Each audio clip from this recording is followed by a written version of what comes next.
Okay, तो आज हम स्टार्ट करते हैं क्लास 11 का chapter 1 the living world. Start करते हैं चैप्टर 1 द लिविंग वर्ल्ड। ये पहला चैप्टर है क्लास 11 की बायो का, जिसमें लिविंग ऑर्गेनिज्म क्या होते हैं ये बताया गया है और लिविंग की वैरायटी को कैसे कैटेगराइज करें यानी क्लासिफिकेशन वो भी बताया गया है। द लिविंग वर्ल्ड बहुत ही सिंपल सा चैप्टर है, जल्दी हो जाएगा, ध्यान से समझना क्या है लिविंग वर्ल्ड। तो जैसा कि आपका सब्जेक्ट है बायोलॉजी, बायोलॉजी में आप किसके बारे में पढ़ते हो? लिविंग ऑर्गेनिज्म के बारे में पढ़ते हो। जैसा कि आपके सब्जेक्ट का नाम है बायोलॉजी, किसी भी शब्द में बायो का मतलब क्या होता है? लिविंग। जैसे आप जब तक जिंदा है, आपकी जो जानकारी है उसको बायोडाटा कहेंगे। बोलते हैं ना अपना बायोडाटा ले आओ। क्यों बोलते हैं? क्योंकि आप जिंदा हो। जिंदा जो नहीं होता उसके डाटा को बायोडाटा नहीं कहते। बायो मतलब लिविंग होता है, याद रहेगा। सो बायो मतलब लिविंग और बायोलॉजी यानी लिविंग ऑर्गेनिज्म की स्टडी। तो एक लिविंग ऑर्गेनिज्म के कुछ गुण होते हैं जिसकी वजह से उसको लिविंग कहते हैं, कुछ गुणों की वजह से लिविंग कहते हैं। तो वो गुण आपको पता होने चाहिए कौन कौन से हैं। तो कौन कौन से गुण हैं जो लिविंग बनाते हैं, कैरेक्टरिस्टिक्स?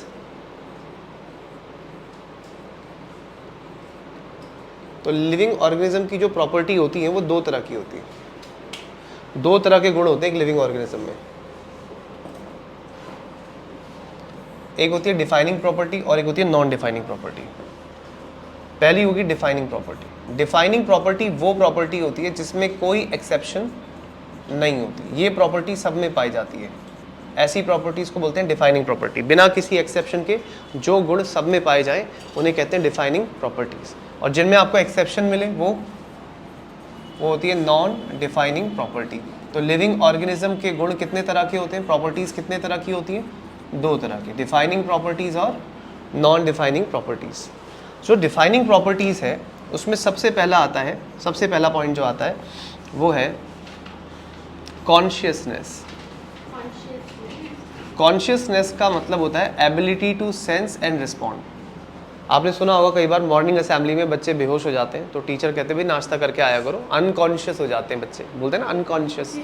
तो बेहोश होना यानी अनकॉन्शियस, लेकिन होश में रहना दैट इज कॉन्शियस।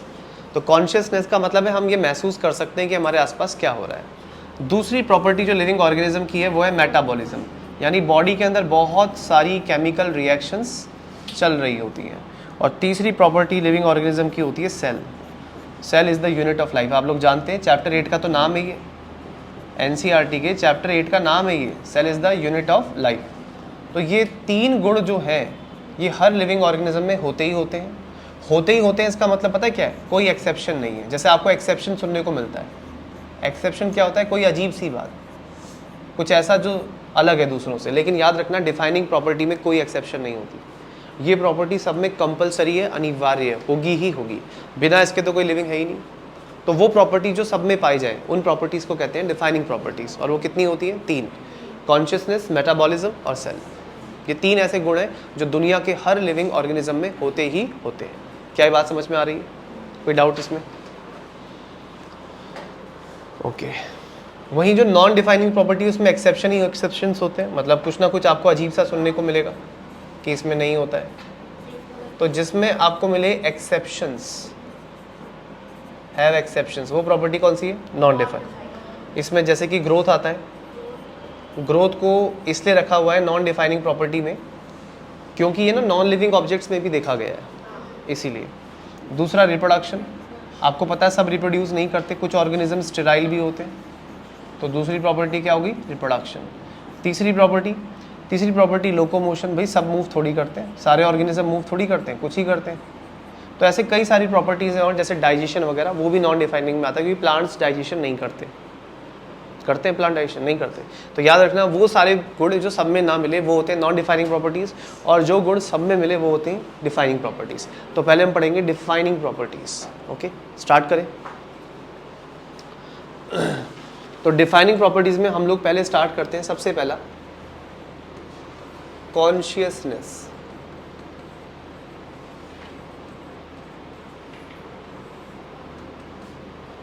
एक प्रॉपर्टी है कॉन्शियसनेस। कॉन्शियसनेस का मतलब होता है ability to sense and respond, महसूस करना और फिर प्रतिक्रिया देना। एबिलिटी टू सेंस, सेंस यानी महसूस करना, और फिर रिस्पॉन्ड देना। तो महसूस करके रिस्पॉन्स देना, इसको बोलते हैं कॉन्शियसनेस। जैसे मैं बोल रहा हूँ, मेरी आवाज़ आपके लिए स्टिमुलस है। क्या है? स्टिमुलस। स्टिमुलस का मतलब होता है फिजिकल फॉर्म ऑफ इंफॉर्मेशन, है ना। स्टिमुलस कुछ भी हो सकता है, केमिकल, बायोलॉजिकल, फिजिकल। फिजिकल जैसे गर्मी, टेम्परेचर ज़्यादा है, वो भी स्टिमुलस है।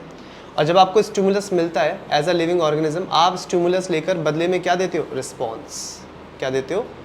हाँ, तो लिविंग ऑर्गेनिज्म वही होते हैं जो लेते दुनिया से स्टिमुलस है, लेकिन बदले में देते क्या है? रिस्पॉन्स। तो याद रखना, लिविंग ऑर्गेनिज्म अपने सराउंडिंग, अपने आसपास से क्या लेते हैं? स्टिमुलस। और देते क्या है? रिस्पॉन्स देते हैं। जैसे मेरी आवाज़ आपके लिए स्टिमुलस है, आप रिप्लाई दे रहे हो, ये क्या है? रूम का टेम्परेचर बहुत ज़्यादा है, गर्मी बहुत ज़्यादा है, तो गर्मी क्या है? स्टिमुलस, है ना। और फिर आपको पसीने आ रहे हैं, स्वेटिंग हो रही है, ये क्या है? रिस्पॉन्स। समझ में आ रहा है? जैसे ठंड बहुत ज़्यादा है, ठंड क्या है? स्टिमुलस। लेकिन आप कब कपा रहे हो, ये क्या है? तो स्टिमुलस कैसा भी हो सकता है। स्टिमुलस क्या क्या हो सकता है? Stimulus can be biological, biological हो सकता है। बायोलॉजिकल स्टिमुलस जैसे बुखार आता है, कोई वायरस या बैक्टीरिया बॉडी में आ जाए। केमिकल स्टिमुलस भी हो सकता है, केमिकल स्टिमुलस, कोई केमिकल भी स्टिमुलस हो सकता है जैसे हार्मोन्स वगैरह। और फिजिकल भी हो सकता है जैसे हीट और सनलाइट, ये सब भी क्या होते हैं? स्टिमुलस। तो स्टिमुलस इनमें से कुछ भी हो सकता है, बायोलॉजिकल, केमिकल, फिजिकल। और स्टिमुलस मिलने पर बॉडी क्या देती है? रिस्पॉन्स। इस प्रॉपर्टी को क्या कहते हैं? कॉन्शियसनेस। एक अमीबा भी, अगर अमीबा के आगे खाना रखा हुआ है तो अमीबा खाना देखकर अपने सूडोपोडिया बढ़ाकर उस खाने को कवर करने की पूरी कोशिश करता है। तो अमीबा के लिए जो खाना आगे रखा हुआ है, वो खाना उसके लिए क्या है? स्टिमुलस। वो खाना उसके लिए स्टिमुलस है। और इस फूड के लिए वो अपने सूडोपोडिया बढ़ा रहा है। तो सूडोपोडिया बढ़ाना, ये क्या है? ये रिस्पॉन्स है। तो लिविंग ऑर्गेनिज्म की प्रॉपर्टी होती है कि वो स्टिमुलस के प्रति क्या देता है? रिस्पॉन्स। और इस प्रॉपर्टी को क्या कहते हैं? कॉन्शियसनेस। लेकिन अगर कोई पेशेंट लाइंग इन कोमा, अगर कोई पेशेंट कोमा में, पहली बात तो कोमा कोई मेडिकल टर्म नहीं होती। इंग्लिश में जैसे आप फुल स्टॉप लगाते हो वैसे ही एक होता है कॉमा, वही कॉमा होता है, ठीक है। कोई मेडिकल टर्म नहीं है। लगता होगा आपको कोमा अलग से कुछ होगा, नहीं। फुल स्टॉप का मतलब है डेथ हो गई, कोमा मतलब टू बी कंटिन्यूड, सेंटेंस आगे बढ़ भी सकता है और नहीं भी बढ़ सकता, क्योंकि कोमा में जो पेशेंट होते हैं वो रिकवर होते भी हैं और नहीं भी होते। तो अगर कोई पेशेंट कोमा में है तो उसके इंटरनल ऑर्गन्स तो काम कर ही रहे हैं, उसके अंदर तो मेटाबॉलिज्म वगैरह सब चल ही रहा है, सांसें तो चल ही रही हैं। यहाँ तक कि एक कोमा पेशेंट्स को ड्रिप लगा के ग्लूकोज वगैरह दिया जा रहा होता है, सब कुछ चल रहा होता है। यानी वो अंदरूनी रूप से कॉन्शियस होता है, बस वो आवाज़ नहीं सुन सकता, आपकी रिप्लाई नहीं देगा, आप उससे बात करोगे वो रिस्पॉन्स नहीं देगा क्योंकि वो ब्रेन डेड है, लेकिन बॉडी के बाकी सारे ऑर्गन काम कर रहे होते हैं। तो ऐसे पेशेंट को जो कोमा में है, उसे आप क्या कंसीडर करोगे? लिविंग की non living? Living, considered as living. लेकिन कॉन्शियस में है ना, उसकी इंटरनल कॉन्शियस तो है, उसके इंटरनल ऑर्गन्स तो काम कर ही रहे हैं, ब्रेन नहीं कर रहा, वो अलग बात है। क्या बात समझ में आती है? अच्छा, ऐसे पेशेंट जो कोमा में होते हैं और 2-3 साल से होते हैं, वो बहुत बढ़िया ऑप्शन होते हैं for organ harvesting. Organ harvesting मतलब जैसे हमें ऑर्गन डोनर नहीं मिलते, लीवर किडनी डोनेट करने के लिए कोई मिल नहीं रहा है, ऐसे में जो लोग कोमा में होते हैं और रिकवर नहीं हो रहे होते, वो सबसे बढ़िया रहते हैं, क्योंकि घर वाले भी उम्मीद छोड़ देते हैं कि रिकवर होगा नहीं होगा, मरा ही बस समझ लेते हैं। तो ऐसे बॉडी से फिर ऑर्गन निकाल के, हेल्दी मतलब ऑर्गन्स को निकाल के किसी दूसरे को दे दिए जाते हैं। ऑर्गन डोनेशन के लिए बेस्ट होते हैं।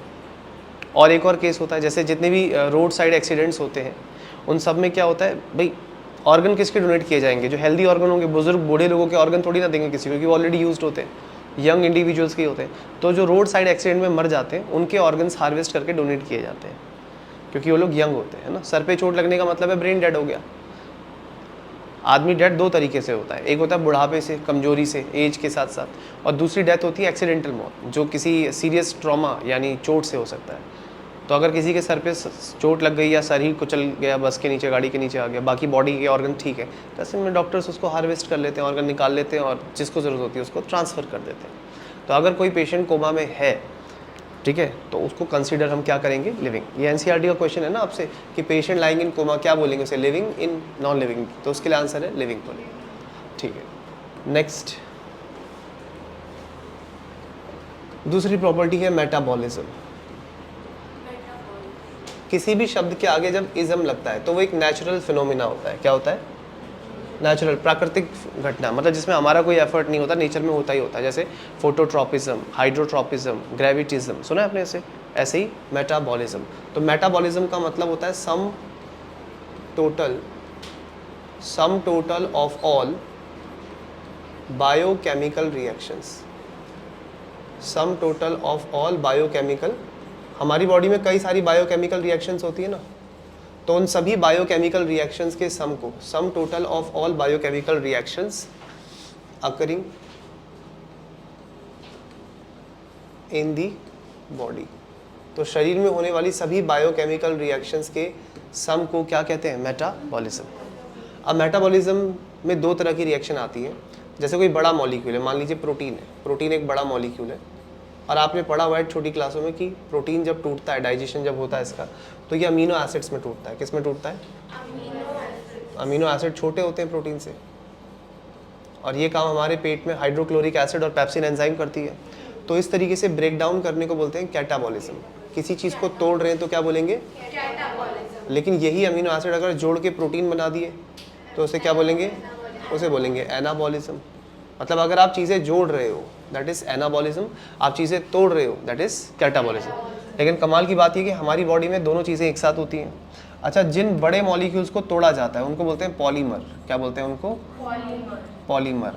इसमें मर का मतलब होता है यूनिट, पॉली मतलब बहुत सारी, तो बहुत सारी यूनिट से जो बना वो पॉलीमर। वहीं जो एक सिंगल यूनिट है उसको बोलेंगे मोनोमर। क्या बोलेंगे? मोनो मतलब होता है सिंगल, मर मतलब यूनिट, तो सिंगल यूनिट को बोलते हैं मोनोमर, बहुत सारी हैं तो पॉलीमर। किसी भी पॉलीमर को तोड़ेंगे तो क्या बनेगा? तोड़ने को क्या बोलते हैं? मोनोमर को जोड़ेंगे तो पॉलीमर बनेगा, जोड़ने को क्या बोलते हैं? दोनों को साथ में क्या बोलते हैं? आ रहा है समझ में? दोनों को साथ में बोलते हैं metabolism. So what is metabolism? Sum total of all biochemical reactions. और हमारी बॉडी में दोनों तरह की रिएक्शंस होती हैं। जैसे आपने सुना होगा हमारी बॉडी में होता है powerhouse of the cell, जिसको बोलते हैं हम लोग माइटोकॉन्ड्रिया। माइटोकॉन्ड्रिया के अंदर सेलुलर रेस्पिरेशन प्रोसेस होता है, जिसमें ग्लूकोज टूटता है और ग्लूकोज के टूटने से एटीपी प्रोड्यूस की जाती है। ये बात तो पता होगी आपको। तो जो माइटोकॉन्ड्रिया है उसमें रॉ मटेरियल टूटने के लिए कौन जाता है? ग्लूकोज जाता है। ग्लूकोज आप जानते ही फॉर्मूला इसका C6H12O6 है ना, 6 कार्बन का होता है ग्लूकोज। और जब ये टूट जाता है ग्लूकोज तो फिर माइटोकॉन्ड्रिया क्या रिलीज करता है? CO2 carbon dioxide plus water plus काफ़ी सारी क्या निकालती है? एनर्जी। तो इसका मतलब माइटोकॉन्ड्रिया के अंदर क्या चल रहा है? ब्रेकडाउन चल रहा है, तोड़ने का प्रोसेस चल रहा है, यानी क्या हो रहा है? कैटाबॉलिज्म। वहीं आपने प्लांट सेल्स में देखा होगा, प्लांट सेल्स में फूड फैक्ट्री होती है। फूड फैक्ट्री जिसको हम लोग कहते हैं क्लोरोप्लास्ट। क्या कहते हैं? क्लोरोप्लास्ट। ये प्लास्टिड होते हैं ग्रीन कलर के, जो फोटोसिंथेसिस करते हैं। और इनके अंदर भी ऐसे डिस्क लाइक स्ट्रक्चर्स होते हैं जिन्हें थाइलाकॉइड्स कहते हैं। एक के ऊपर एक रखे होते हैं इस तरीके से, ऐसे एक के ऊपर एक रखे होते हैं। तो ये जो होते हैं क्लोरोप्लास्ट, जिन्हें आप फूड फैक्ट्री कहते हो, इस तरीके से ऐसे इसके अंदर होते हैं। और ये आपस में भी कनेक्टेड होते हैं इस तरीके से ट्यूब लाइक स्ट्रक्चर से, ऐसे आपस में भी। हाँ, बुक में है ये। जो चीज़ मैं ड्रॉ कर रहा हूँ ये 209 पेज पे है, 209। अब देखो ये जो मैंने डायग्राम बनाया बच्चों, ये क्लोरोप्लास्ट का डायग्राम है। किसका डायग्राम है? क्लोरोप्लास्ट। मिला? तो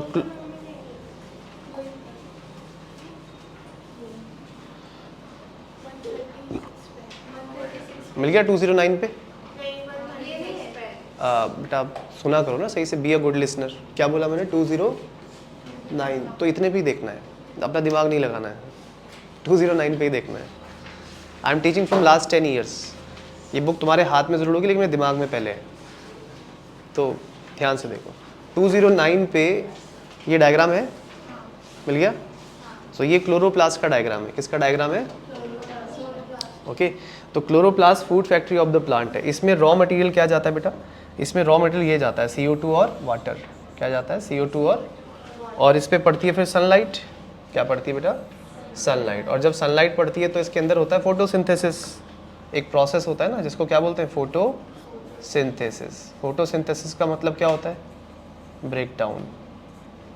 और यहाँ देखिए, यहाँ हो रहा है रेस्पिरेशन। यहाँ कौन सा प्रोसेस हो रहा था माइटोकॉन्ड्रिया के अंदर? यहाँ हो रहा था सेल्यूलर रेस्पिरेशन। तो सेलुलर रेस्पिरेशन कैसा प्रोसेस है? कैटाबॉलिक प्रोसेस है। क्योंकि यहाँ चीज़ें टूट रही हैं। भाई टूटा कौन था? ग्लूकोज। और यहाँ चीज़ें जुड़ेंगी, CO2 और वाटर, और जब ये जुड़ेंगे तो क्या बनेगा? ग्लूकोज। वही ग्लूकोज बना ना। तो आप देखिए लिविंग ऑर्गेनिज्म के अंदर दोनों चीज़ें हो रही हैं, चीज़ें टूट भी रही हैं, चीज़ें जुड़ भी रही हैं। तो तोड़ने के प्रोसेस को बोलते हैं कैटाबॉलिज्म, जुड़ने के प्रोसेस को बोलते हैं एनाबॉलिज्म, और दोनों को एक साथ बोलते हैं मेटाबॉलिज्म। आ रहा है समझ में? दोनों चीज़ें एक साथ होती हैं हमारे शरीर में। खैर हमारे अंदर फोटोसिंथेसिस नहीं हो रहा, इसकी जगह हमारे अंदर ना प्रोटीन सिंथेसिस होता है। हमारी सेलों के अंदर होती है प्रोटीन फैक्ट्री, जिसे राइबोसोम कहते हैं। तो वहाँ क्या होते हैं, ये अमीनो एसिड जाते हैं, जुड़ते हैं और प्रोटीन बनता है। तभी तो आपके नाखून ग्रो करते हैं, तभी तो आपके बाल ग्रो करते हैं। तो नाखून और बाल क्यों उगते हैं? क्योंकि आपके अंदर प्रोटीन बनता है। किसके जुड़ने से? अमीनो एसिड्स के। क्या ये बात समझ में आती है? तो जब भी जुड़ने से कोई चीज़ बने, है ना, बिल्डिंग अप हो, कुछ बने, तो समझो वहाँ पे क्या हो रहा है? एनाबॉलिज्म। और कोई चीज़ टूटे तो कैटाबॉलिज्म। ठीक है। अच्छा, हमारा वेट गेन कब होगा? जब क्या ज़्यादा होगा? एनाबॉलिज्म। और हम पतले कब होंगे? जब क्या ज़्यादा होगा? आ रहा है समझ में? और ऐसे लोग जिनका बॉडी वेट ना बढ़ रहा है ना घट रहा है, वो फिक्स है, कई सालों से एक ही आकृति में पाए जा रहे हैं, दैट मीन्स उनके अंदर दोनों बराबर चल रहे हैं, दोनों, कैटाबॉलिज्म और एनाबॉलिज्म। आ रहा है समझ में? मेटाबॉलिज्म हो गई प्रॉपर्टी। अब लास्ट प्रॉपर्टी क्या है? तीसरी, cell is the unit of life. बिना सेल के कोई लाइफ नहीं है। जिंदा है इसका मतलब सेल है। याद रखना, anything less than a cell do not have its independent existence. क्या बोला मैंने? कोई भी चीज़ जो सेल से छोटी है उसका अपना कोई अस्तित्व नहीं है। जिंदा होने के लिए कम से कम सेल होना चाहिए। जैसे हम बोलते हैं ना, mitochondria is the powerhouse of the cell. तो माइटोकॉन्ड्रिया को अगर मैं सेल से बाहर निकाल दूं तो वो नहीं जी सकता। हालांकि उसमें एनर्जी बनाने की ताकत है, एनर्जी प्रोड्यूस कर सकता है, बट माइटोकॉन्ड्रिया भी बिना सेल के जिंदा नहीं रह सकता। It needs a cell. तो अगर जिंदा रहना है तो कम से कम क्या होनी चाहिए? Cell. Without cell there is no life, because cell is the unit of life. Anything less than a cell, कोई भी चीज़ अगर सेल से छोटी है, anything less than a cell do not have, नहीं होता उसका, do not have an independent free living independent existence. तो जिंदा रहने के लिए कम से कम क्या होनी चाहिए? सेल होनी चाहिए। बिना सेल के कोई लाइफ नहीं होती। तभी तो सेल जो होती है वो मिलकर बनाती है टिश्यू। अगर सेल्स मिलकर काम करें, मिलकर काम करने का मतलब आपको पता है ना, डिवीजन ऑफ लेबर, काम बढ़ जाता है। और टिश्यूज मिलकर काम करें तो ऑर्गन, और ऑर्गन्स अगर मिलकर काम करें तो ऑर्गन सिस्टम बनता है। हमारी बॉडी में तो कई सारे ऑर्गन सिस्टम्स होते हैं। डाइजेस्टिव सिस्टम है ना, excretory system, cardiovascular system, nervous system, कई सारे सिस्टम है। इसके बाद हमारे पास क्या है? Organ system. लेकिन प्लांट के पास सिर्फ ऑर्गन है, ऑर्गन सिस्टम नहीं होता है। तो जिंदा रहने के लिए तीसरी सबसे बड़ी इंपॉर्टेंट रिक्वायरमेंट है सेल। तो ये तीन गुण जो मैंने आपको बताए, कॉन्शियसनेस, मेटाबॉलिज्म और सेल, इसमें कोई एक्सेप्शन नहीं है। They are found in all life forms. ये सभी जिंदा जीवों में पाए जाते हैं बिना किसी एक्सेप्शन के। याद रहेगा। इसके बाद जो मैं प्रॉपर्टी बताऊंगा उसमें एक्सेप्शन हो सकती है। ठीक है। अब वो जिनमें एक्सेप्शंस हो सकती हैं उन प्रॉपर्टीज़ को क्या बोलते हैं? उनको बोलते हैं नॉन डिफाइनिंग प्रॉपर्टी।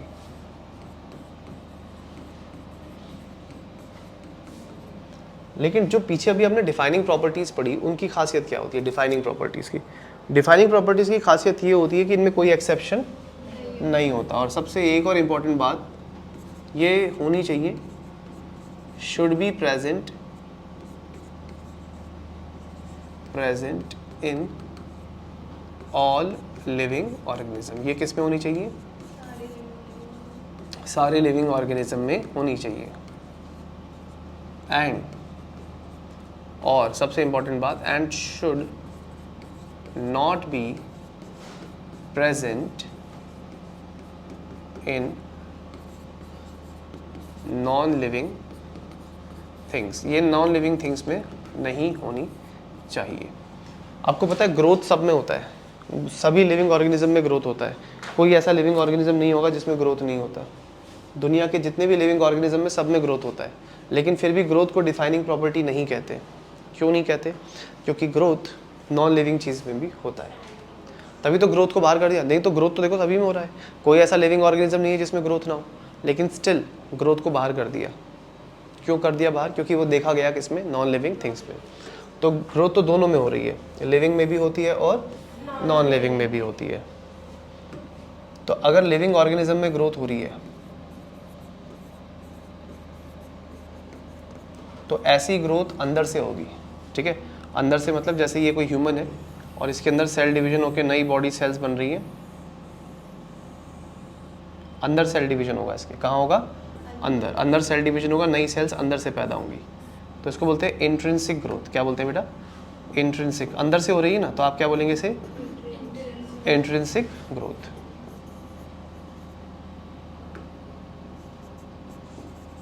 अच्छा, दूसरा जो नॉन लिविंग ऑर्गेनिज्म नहीं बोलेंगे इसको, नॉन लिविंग थिंग्स बोल सकते हैं, ऑब्जेक्ट्स बोल सकते हैं। तो नॉन लिविंग थिंग्स में ग्रोथ जो होती है वो पहली बात तो सब में नहीं होती, और दूसरा अगर होती है नॉन लिविंग में तो बाहर से होती है। जैसे मान लीजिए कोई माउंटेन है और इसके ऊपर स्नोफॉल हुआ, अब स्नोफॉल जो हुआ तो बाहर से गिरी ना बर्फ़, लेकिन बर्फ़बारी होने के बाद इसकी हाइट बढ़ी कि नहीं बढ़ी? बिल्कुल बढ़ी। भाई इस पर जो भी चीज़ बर्फ़ वगैरह गिरी है वो बाहर से गिरी है, इसका मतलब एक्सट्रिंसिक है। कैसी है? तो याद रखना, नॉन लिविंग थिंग्स में ग्रोथ कैसी होती है? एक्सट्रिंसिक होती है, यानी बाहर से होती है, चीज़ों के डिपॉजिट होने से। जैसे रेत के टीले रातों रात बनते हैं, रेगिस्तान में रेत के टीले रातों रात बनते हैं, तो उन रेत जमा हो जाती है, ऊंचा हो जाता है, गायब भी हो जाते हैं, वो बात अलग है, लेकिन ग्रोथ तो हो रही है ना। तो कैसी हो रही है? एक्सट्रिंसिक। लेकिन लिविंग ऑर्गेनिज्म में ग्रोथ अंदर से होगी, तो उसे क्या बोलेंगे? इंट्रिंसिक। ओके, अब ग्रोथ के ना मतलब अलग अलग है।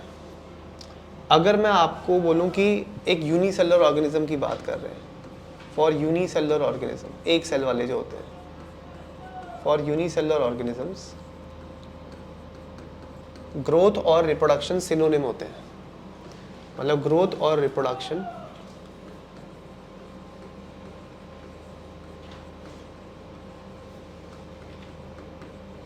Are synonymous. सिनोनिमस का मतलब क्या होता है? पर्यायवाची, है ना, मतलब सेम मीनिंग। ऐसे शब्द जिनका मतलब सेम होता है उन्हें क्या कहते हैं? सिनोनिम्स। तो ग्रोथ का और रिप्रोडक्शन का एक ही मतलब है। और वैसे एक फैक्ट की बात और बता दूं जिसकी वजह से ज़्यादातर बायो के बच्चों की, जो बायोलॉजी स्टूडेंट्स होती हैं, उनकी मैथ्स वीक होती है। रीज़न क्या है? रीज़न ये है कि बायोलॉजी अकेला ऐसा सब्जेक्ट है जहाँ डिवीजन का मतलब मल्टीप्लिकेशन होता है। Biology is the only subject where division means multiplication. ठीक है, याद रखना, बायोलॉजी ही ऐसा सब्जेक्ट है जहाँ डिवीजन का मतलब मल्टीप्लिकेशन होता है, क्योंकि सेल्स डिवाइड करती हैं तभी तो वो मल्टीप्लाई करती हैं। सेल डिवीजन से नई सेल आती है। बस इसी के साथ हमारी मैथ्स खत्म हो जाती है, एक लाइन और सब समाप्त। कोई मैथ्स का टीचर सुन ले उसका दिमाग ख़राब हो जाए, क्या बता रहे हैं, ठीक है। बट यही सच्चाई है, बायोलॉजी में डिवीजन का मतलब मल्टीप्लिकेशन है, क्योंकि सेल डिवाइड करती हैं तभी तो वो मल्टीप्लाई करती हैं, तभी तो उनकी तादाद बढ़ती है। तो यहाँ पे क्या लिखा हुआ है कि जितने भी यूनिसेलुलर ऑर्गेनिज्म के लिए ग्रोथ और रिप्रोडक्शन का मतलब सेम है, यानी जो मतलब उनके लिए ग्रोथ का है वही मतलब उनके लिए रिप्रोडक्शन का है। ऐसा कैसे? देखो, जैसे एग्जांपल के लिए मान लो कि एक अमीबा की सेल है,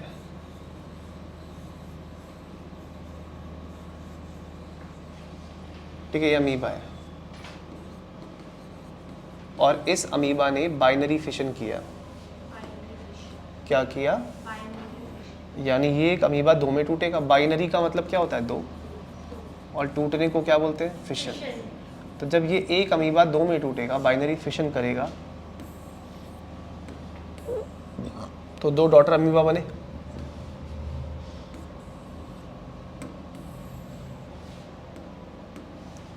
तो इसने बाइनरी फिशन करके अपनी तादाद बढ़ाई, यानी इसने करी ग्रोथ। क्या करी?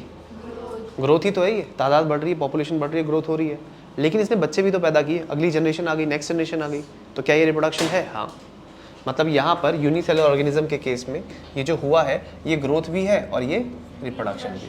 तो याद रहेगा, यूनिसेलुलर ऑर्गेनिज्म के लिए ग्रोथ और रिप्रोडक्शन का मतलब सेम होता है, लेकिन हम जैसे हम हैं मल्टी सेलुलर, हमारे लिए नहीं होता, ठीक है। तो याद रखना, फॉर मल्टी सेलुलर ऑर्गेनिजम्स, और मल्टी सेलुलर ऑर्गेनिजम्स, जो मल्टी सेलुलर ऑर्गेनिज्म होते हैं वो उनके लिए ग्रोथ और रिप्रोडक्शन म्यूचुअली एक्सक्लूसिव होते हैं।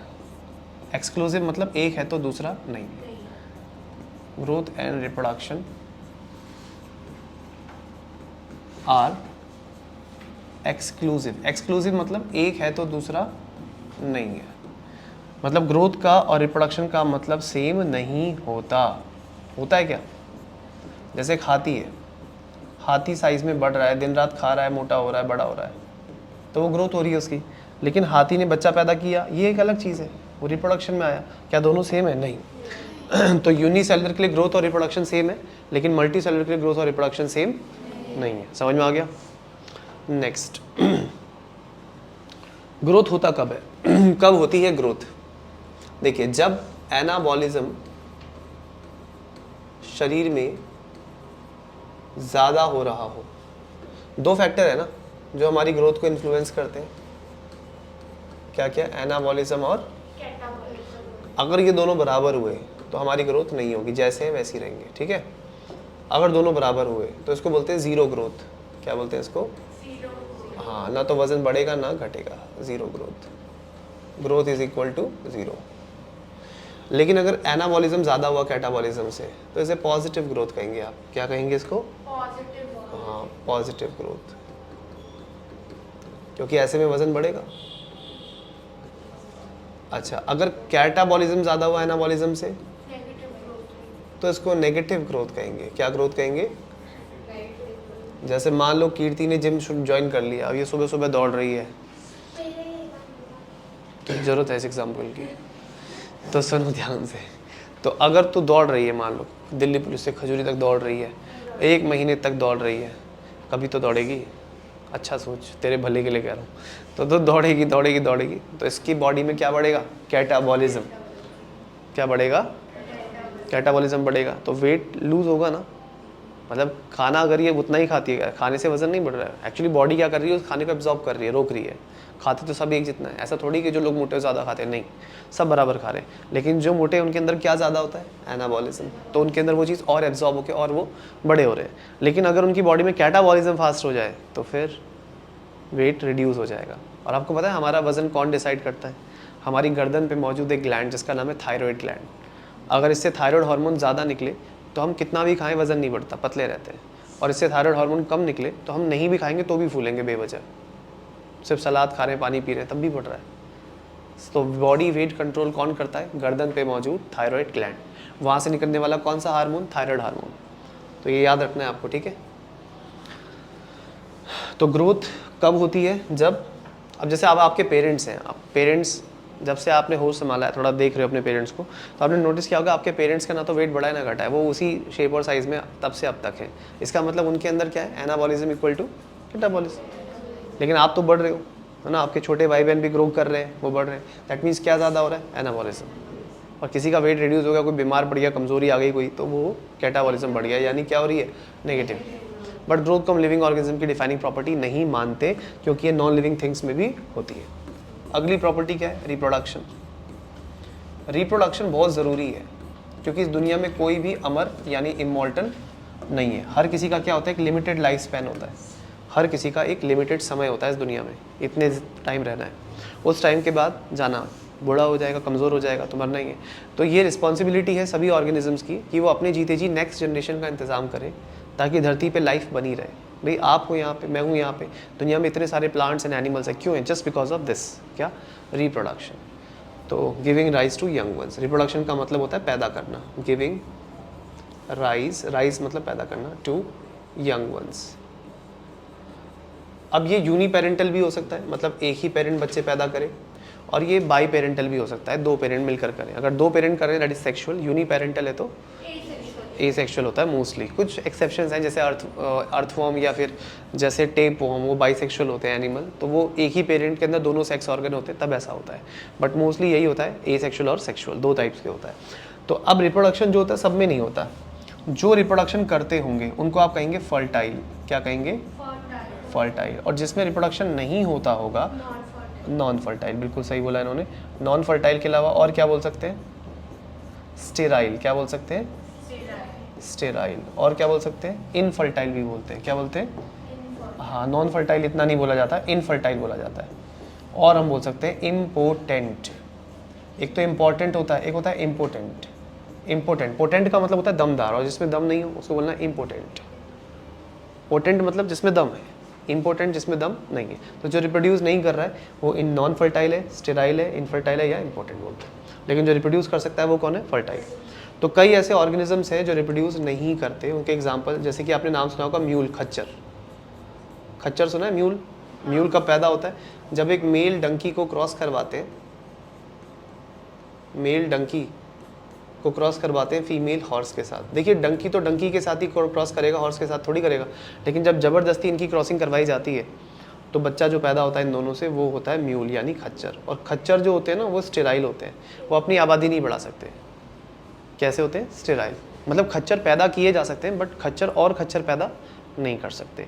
ऐसे ही कुछ वर्कर बीज होती हैं, वर्कर बीज मधुमक्खी के छत्ते में, जिनका काम सिर्फ शहद इकट्ठा करना होता है।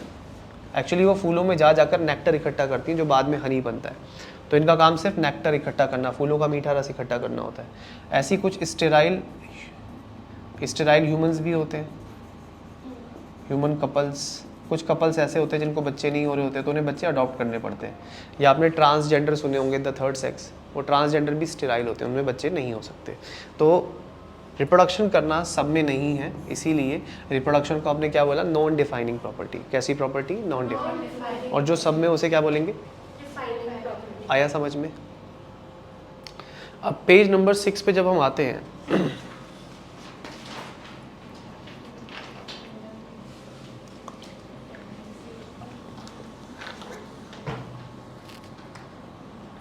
पेज नंबर 6 पे जब हम आते हैं तो वहाँ पे एक वर्ड मिलता है बायोडाइवर्सिटी। मिला? देखो ब्लैक बोल्ड में लिखा हुआ है। इसमें बायो का मतलब क्या है? लिविंग, और डाइवर्सिटी का मतलब क्या है? वैरायटी। तो वैरायटी ऑफ लिविंग ऑर्गेनिजम्स को क्या कहते हैं? बायो। यस, बायोडाइवर्सिटी का मतलब होता है variety of life forms, variety of life forms on earth. धरती पे कितने तरह का लाइफ फॉर्म है उसको बोलते हैं बायोडाइवर्सिटी। और एनसीईआरटी में इसका वैल्यू दिया हुआ है 1.8 मिलियन। मतलब इतने तरह के जिंदा जीव धरती पर मौजूद है। कितने? 1.7 से 1.8 मिलियन। ये बहुत बड़ा नंबर है, बहुत बड़ी संख्या है ये। इतने तरह के लिविंग ऑर्गेनिज्म धरती पर है और इनकी वैरायटी को हम लोग क्या कहेंगे? बायो। अब इतना ह्यूज नंबर तो इनको एक एक करके तो नहीं पढ़ सकते। इतनी बड़ी पॉपुलेशन को हमने क्या किया?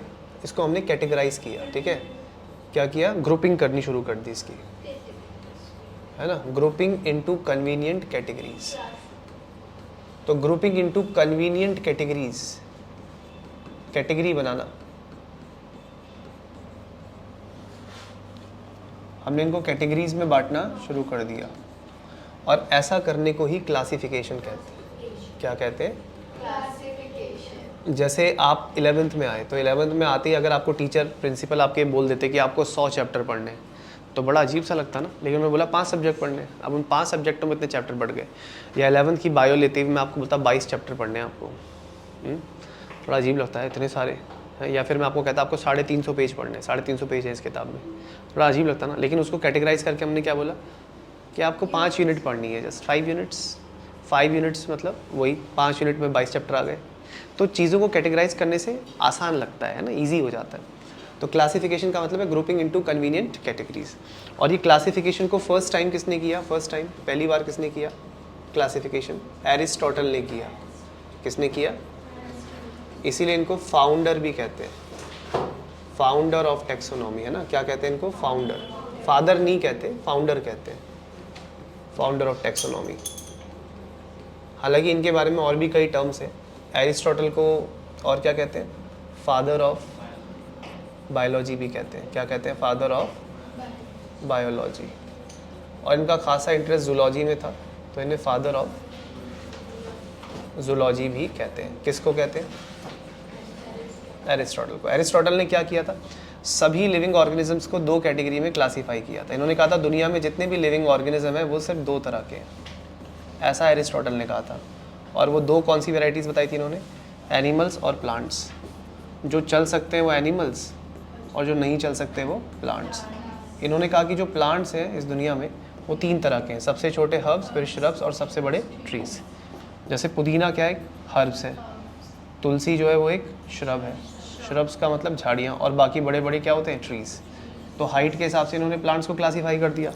एनिमल्स को इन्होंने इस बेसिस पे क्लासीफाई किया कि किसका खून लाल है और किसका खून लाल नहीं है। तो जिसका खून लाल है उसको बोला इनेमा, इनेमा। इनेमा का मतलब होता है जिसके पास रेड ब्लड सेल्स होते हैं, और अनेमा जिसके पास रेड ब्लड सेल्स नहीं होते। तो ये क्लासिफिकेशन किसने किया था? एरिस्टोटल ने। ये बहुत ही सुपरफिशियल था, ऊपर ऊपर से कोई ज़्यादा डिटेल्ड स्टडी नहीं थी। इसके बाद जो क्लासिफिकेशन तरीके से किया गया वो किया गया कार्ल लिन के द्वारा। किसके द्वारा? कार्ल लिन। लेकिन कार्ल लिन हर किसी का नाम चेंज करते रहते थे, लैटिनाइज कर देते थे, तो इसीलिए इनका नाम भी चेंज कर दिया गया। तो कार्ल लिन का अब जो नाम हम पढ़ते हैं वो है कैरोलस लिनियस। लैटिनाइज हो चुका है इनका नाम। क्या हो चुका है? लैटिनाइज। तो कैरोलस लिनियस को फादर ऑफ टेक्सोनॉमी कहते हैं। क्या कहते हैं? Father of. हाँ, ये टेक्सोनॉमी क्या चीज़ है? टेक्सोनॉमी का मतलब होता है साइंस ऑफ क्लासिफिकेशन। साइंस की वो ब्रांच जिसमें आप क्लासिफिकेशन के बारे में सीखते हो, दैट इज़ कॉल्ड टेक्सोनॉमी। और उसकी शुरुआत करने वाले कौन थे? Carolus Linnaeus. कैरोलस लिनियस ने 2 किंगडम्स क्लासिफिकेशन सिस्टम दिया था। 2 किंगडम, उस वक्त 2 ही किंगडम क्लासिफिकेशन होता था, और वो 2 किंगडम थे एनिमेलिया और प्लांटी। अगर आप ध्यान से सुनो एनिमेलिया, तो मैं अलग शब्द बोल रहा हूँ थोड़ा सा, क्योंकि इंग्लिश में एनिमल बोलते हैं। तो एनिमेलिया मतलब भाषा कौन सी है? लैटिन। ठीक है, तो लैटिन भाषा एक प्राचीन भाषा है जो अब बोली नहीं जाती और लिखी भी नहीं जाती है। ये सिर्फ डॉक्यूमेंट्स में नाम वगैरह लिखने के लिए है, आम बोलचाल की भाषा नहीं रही। तो ऐसी लैंग्वेजेस को एंशिएंट लैंग्वेजेस या डेड लैंग्वेजेस कहते हैं। जैसे हमारे देश में संस्कृत है, अब उतनी बोली नहीं जाती है, तो वैसी प्राचीन भाषा यूरोपियन देशों में क्या थी? लैटिन। तो लैटिन लैंग्वेज में ही बोला जाता है। तो 2 किंगडम क्लासिफिकेशन था उस टाइम पे, और 2 किंगडम क्लासिफिकेशन के अकॉर्डिंग जितने भी दुनिया भर के लिविंग ऑर्गेनिज्म हैं वो 2 कैटेगरी में आते हैं, किंगडम एनिमेलिया और दूसरा किंगडम प्लांटी। आया समझ में? तो ये किसके अकॉर्डिंग था? कैरोलस लिनियस के अकॉर्डिंग, 2 किंगडम क्लासिफिकेशन। अच्छा, इन्होंने एक और आइडिया दिया, वो था बाइनॉमियल नॉमेनक्लेचर का। बाइनॉमियल मतलब 2 शब्द वाला, और नॉमेनक्लेचर का मतलब होता है नाम देना। तो नाम देने की प्रक्रिया, किसी को नाम देना, इन्होंने स्टार्ट किया। कौन सा? Binomial nomenclature. अच्छा, इनको जो ये नाम देते थे, जैसे इन्होंने एक नाम भी दिया भी था, मैंजीफेरा इंडिका। मैगनी नहीं होता, मैंजीफेरा होता। मैंजीफेरा इंडिका साइंटिफिक नेम है मैंगो का। अब जब हम मैंजीफेरा इंडिका लिखते हैं ना, तो उसके आगे लिन ज़रूर लिखते हैं। क्यों? क्योंकि ये नाम लिनेस ने दिया था। तो यहाँ पे लास्ट में जो लिन लिखा है ये असल में किसके ऊपर है? लिनेस के। अब बाइनोमियल नॉमेनक्लेचर की इन्होंने क्या किया? कैरोलस लिनियस ने कुछ नियम बनाए, क्योंकि लोग ऐसे उल्टे सीधे कैसे भी नाम दे देते हैं। ठीक है, तो इनके लिए रूल्स बनाने की ज़रूरत पड़ी। क्या बनाने की ज़रूरत पड़ी? रूल्स। रूल्स नहीं बनाते तो लोग कैसे भी उल्टे सीधे नाम रख देते थे। तो रूल्स फॉर नॉमेनक्लेचर तैयार किए गए कि किसी को अगर नाम देना है तो ये नियम फॉलो करने पड़ेंगे। अब वो जो रूल्स है ना, रूल को कोड कहते हैं। रूल को क्या कहते हैं? कोड्स। कोड का मतलब ही रूल होता है, कोड्स और रूल्स फॉर नॉमेनक्लेचर। तो वो किताब में छापे, उस किताब का नाम था ICBN, इंटरनेशनल कोड्स, ठीक है, ऑफ बोटेनिकल नॉमेनक्लेचर। ठीक है, अच्छा, for botanical nomenclature, international codes of zoological nomenclature. तो ये दोनों किताबें थी। इसमें जो रूल्स थे वो सारे के सारे प्लांट्स के लिए थे, कि प्लांट्स को नाम देते वक्त किन बातों का ध्यान रखना है, और इसमें जो रूल्स थे वो सारे एनिमल्स को नाम देते वक्त किन बातों का ध्यान रखना है। ये दोनों की दोनों असल में किताबें हैं। पेज नंबर 6 पे इनका फुल फॉर्म मिल जाएगा। ये एक्चुअली बुक ऑफ रूल्स है। क्या है? Book of rules. ये वो किताबें हैं जिनमें नियम लिखे हुए हैं। भाई कौन से नियम? नॉमेनक्लेचर के, कि अगर आप किसी को नाम दे रहे हैं तो ये बातों का ध्यान रखना है। तो जिन जिन बातों का ध्यान रखना है, जो रूल्स हैं, वो इन किताबों में लिखे हुए थे। किताबों के नाम क्या है? ICBN और ICZN। क्या आपको बुक में मिले ये नाम? तो ये रूल्स थे, लेकिन में रूल बहुत ज़्यादा थे। मतलब मान के चलो 100 रूल दोनों में, 200 रूल तुम याद कर लोगे? नहीं कर पाओगे। तो इसीलिए कुछ ऐसे रूल्स याद रखने हैं आपको जो यूनिवर्सल है। कैसे हैं? हाँ, तो आपको सिर्फ यूनिवर्सल रूल याद करने, और यूनिवर्सल रूल गिनती के सिर्फ 4 हैं। तो आपको सिर्फ 4 यूनिवर्सल रूल याद करने, 4 यूनिवर्सल रूल याद करने आपको ऑफ नॉमेनक्लेचर। तो नॉमेनक्लेचर के आपको सिर्फ कितने रूल याद करने? 4 रूल याद रखने हैं। अब वो 4 रूल पेज नंबर 7 पे लिखे हुए हैं, देखो। तो आपको सिर्फ ये 4 रूल याद रखने हैं, बाकी कुछ भी याद नहीं करना। ठीक है, ये 4 रूल याद रखने हैं, 4 यूनिवर्सल रूल्स ऑफ नॉमेनक्लेचर। ठीक है, तो सबसे पहला रूल ये है कि बायोलॉजिकल नेम जो होंगे वो लैटिन लैंग्वेज में होंगे। कौन सी लैंग्वेज में? हाँ, तो biological name are in Latin language और they are latinize irrespective of their origin. मतलब अगर कोई शब्द लैटिन भाषा का नहीं है, जैसे मोटी मोटी जड़ों को ट्यूबर कहते हैं, मोटी मोटी जड़ों को ट्यूबर कहते हैं। अब पोटैटो के तो ट्यूबर होते हैं, लेकिन हम उसे बोलते क्या हैं, आलू को हम बोलते हैं ट्यूबरोसम, सोलैनम ट्यूबरोसम, ऐसे बोलते हैं ना। क्यों बोलते हैं? उसको लैटिनाइज कर दिया, उस शब्द को हमने क्या कर दिया, लैटिनाइज। ठीक है, तो पहला रूल ये कहता है कि biological names are generally in Latin और they are latinize irrespective of their origin. Biological name कौन सी भाषा में होंगे, लैटिन भाषा में। दूसरा रूल ये कहता है कि जो फर्स्ट वर्ड होता है, फर्स्ट वर्ड, पहला शब्द जो होगा बायोलॉजिकल नेम का, वो फर्स्ट वर्ड हमेशा जीनस को रिप्रेजेंट करेगा। किसको रिप्रेजेंट करेगा, जीनस को। और जो सेकंड वर्ड है वो स्पीशीज को रिप्रेजेंट करेगा। ठीक है, याद रहेगा। सेकंड वर्ड जो होगा वो स्पेसिफिक एपिथेट लिखा है बुक में, स्पेसिफिक एपिथेट का मतलब स्पीशीज ही होता है। ठीक है, तो ये बातों का ध्यान रखना है। तीसरा रूल ये है कि इफ़ प्रिंटेड, अगर आप मतलब अगर प्रिंट कराते, जैसे एनसीईआरटी तो प्रिंटेड है ना, हाथ से थोड़ी लिखी है एनसीईआरटी, प्रिंट होके आई है आपके पास, तो प्रिंटेड होगा तो जो भी साइंटिफिक नेम होगा वो इटैलिक्स में होना चाहिए। किस में होना चाहिए? आप देखो पेज नंबर 7 के बिल्कुल स्टार्टिंग में मैंजीफेरा इंडिका लिखा है, तो वो टेढ़ा लिखा हुआ है ना थोड़ा सा, इसको इटैलिक्स कहते हैं। इटैलिक्स कोई भाषा नहीं है, it's a font, writing style है ये। जैसे आप अगर माइक्रोसॉफ्ट वर्ड यूज़ करते हैं, व्हाट्सएप भी चला रहे हैं फ़ोन में, तो सिलेक्ट करके आप आई करेंगे तो टेढ़े हो जाते हैं लेटर्स, इसको बोलते हैं इटैलिक्स। क्या बोलते हैं? तो अगर आप प्रिंट करेंगे साइंटिफिक नेम को, तो प्रिंट हमेशा किस में करेंगे, इटैलिक्स में। याद रखना इस नियम को कि printed in italics. Scientific name हमेशा किस में प्रिंट होगा, इटैलिक्स, इटैलिक्स में प्रिंट होगा। लेकिन एनसीईआरटी कहती है इफ हैंड रिटन, अगर हाथ से लिखा, then both the word should be separately underline. मतलब कोई भी साइंटिफिक नेम अगर हाथ से लिखा जाएगा तो वो सेपरेटली अंडरलाइन होगा। जैसे यहाँ मैंजीफेरा इंडिका लिखा है, अभी ये गलत है, इसको सही करने का मतलब है कि सेपरेटली क्या करना है, अंडरलाइन। आया समझ में? क्यों करा मैंने सेपरेटली अंडरलाइन? क्योंकि हाथ से लिखा हुआ है। अगर यही चीज़ प्रिंटेड होती तो अंडरलाइन करने की ज़रूरत नहीं होती। समझ में आया? साइंटिफिक नेम अगर प्रिंट होगा तो इटैलिक्स में होगा, हाथ से लिखोगे तो सेपरेटली अंडरलाइन। चौथा रूल ये कहता है कि फर्स्ट वर्ड जो होगा वो हमेशा कैपिटल लेटर से स्टार्ट होगा और सेकंड वर्ड हमेशा स्मॉल लेटर से स्टार्ट होगा। जैसे आप देखो इसमें मैंजीफेरा का एम और उसमें इंडिका का आई, ठीक है, इन दोनों पे ध्यान दो। मैंजीफेरा का एम कैसा होना चाहिए, कैपिटल होना चाहिए, और इंडिका का जो आई है, इंडिका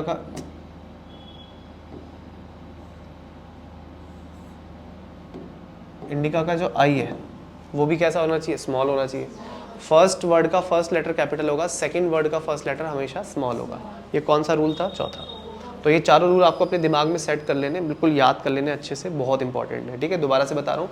पहला रूल ये है कि बायोलॉजिकल नेम लैटिन भाषा में होंगे, फिर चाहे उनका ओरिजिन कहीं से भी हो। दूसरा, फर्स्ट वर्ड जीनस होगा, सेकंड स्पीशीज होगा। तीसरा, बायोलॉजिकल नेम जब भी प्रिंट किए जाएंगे तो इटैलिक्स में प्रिंट किए जाएंगे, अगर हाथ से लिखे जाएंगे तो दोनों ही शब्दों को सेपरेटली अंडरलाइन किया जाएगा। और चौथा और आखिरी ये है कि फर्स्ट वर्ड का फर्स्ट लेटर हमेशा कैपिटल होगा, सेकंड वर्ड का फर्स्ट लेटर हमेशा स्मॉल होगा। ठीक है, तो ये यूनिवर्सल है। यूनिवर्सल मतलब ये सब पे अप्लाई होते हैं। कोई भी चीज़ अगर आपको मैं यूनिवर्सल बोल रहा हूँ ना, तो इसका मतलब वो सबके लिए है। तो ये रूल प्लांट पे भी अप्लाई होते हैं और एनिमल, यानी ये इसमें भी मिलेंगे, ICBN में भी मिलेंगे और ICZN में भी मिलेंगे। अब आपके लिए जो नया एक वर्ड आ जाता है वो है टेक्सोनॉमी। ये क्या चीज़ होती है, टेक्सोनॉमी? टेक्सोनॉमी, टेक्सोनॉमी का मतलब होता है बच्चों साइंस ऑफ क्लासिफिकेशन। क्या होता है, साइंस ऑफ, साइंस की वो ब्रांच जिसमें आप क्लासिफिकेशन सीखते हो, science of classification, science of classification, उसको बोलते हैं टेक्सोनॉमी। टेक्सोनॉमी का मतलब होता है साइंस ऑफ क्लासिफिकेशन। और साइंस ऑफ क्लासिफिकेशन के फादर किसको माना गया, कैरोलस लिनियस को। याद रहेगा। अच्छा, इसमें टैक्सॉन जो होता है, टैक्सॉन एक सिंगुलर शब्द है, इसका मतलब होता है एक टैक्सोनॉमिक कैटेगरी। जैसे मैंने बोला क्लास मेमिलिया, तो मैं एक क्लास की बात कर रहा हूँ ना, तो ये टैक्सॉन हो गया। लेकिन मैं 3-4 क्लास गिना दूँ आपको, क्लास रेप्टिलिया, एम्फीबिया, तो वो प्लूरल हो जाएगा। तो प्लूरल क्या होता है, टैक्सा। टैक्सा का मतलब होता है more than one taxonomic category. एक से ज़्यादा टैक्सोनॉमिक कैटेगरी है तो क्या बोलेंगे, टैक्सा। एक कैटेगरी है तो क्या बोलेंगे, टैक्सॉन। आ रहा है समझ में?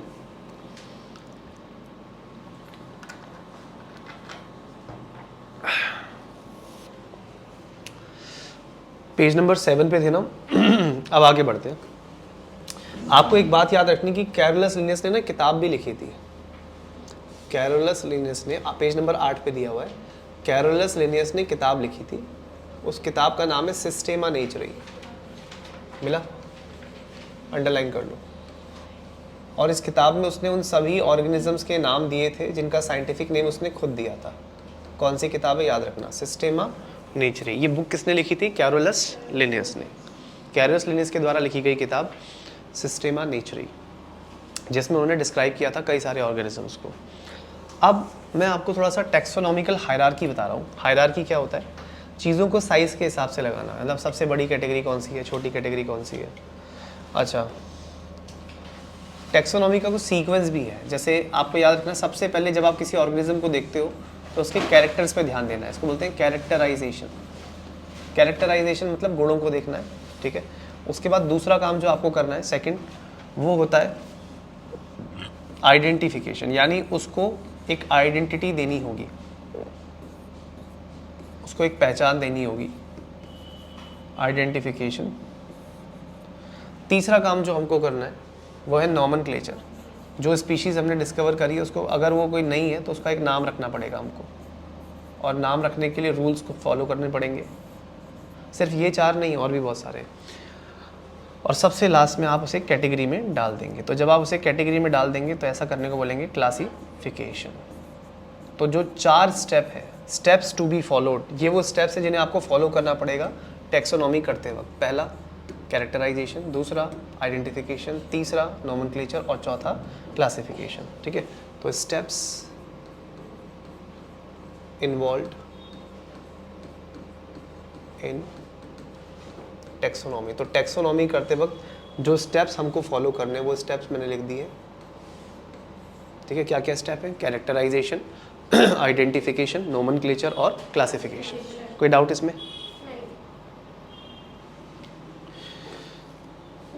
अब हायरार्की का मतलब होता है साइज के हिसाब से अरेंज करना। जो सबसे छोटा है वो सबसे नीचे।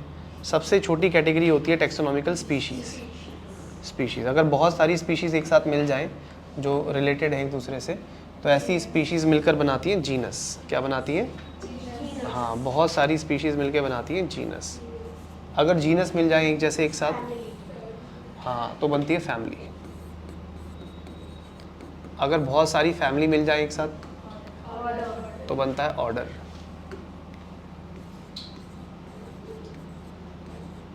ठीक है। और कई सारे ऑर्डर मिल जाए एक साथ तो बनती है क्लास।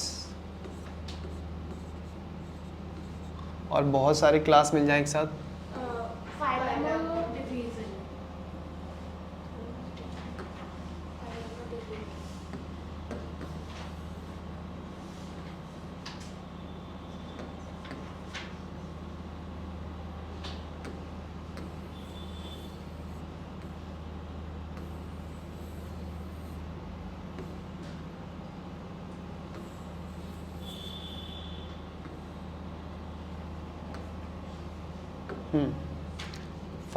फाइलम हम लोग एनिमल्स के लिए यूज़ करते हैं। एनिमल किंगडम में आपने देख ही लिया होगा।